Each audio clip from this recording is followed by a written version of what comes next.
نرگس و یاس تو باغ دستات بشونم. لالایی لالایی لالا بخوام که میخوام تو چشات ستاره هامو بشمرم.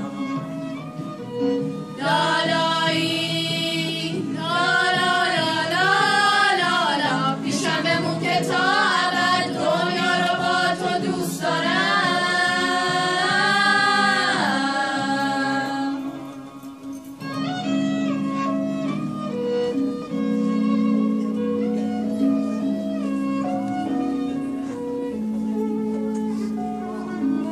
کاش که میشد بهت بگم چقدر صدا تو دوست دارم، چقدر مثل بچگیام لالاییاتو دوست دارم، سادگیاتو دوست دارم، خستگیاتو دوست دارم،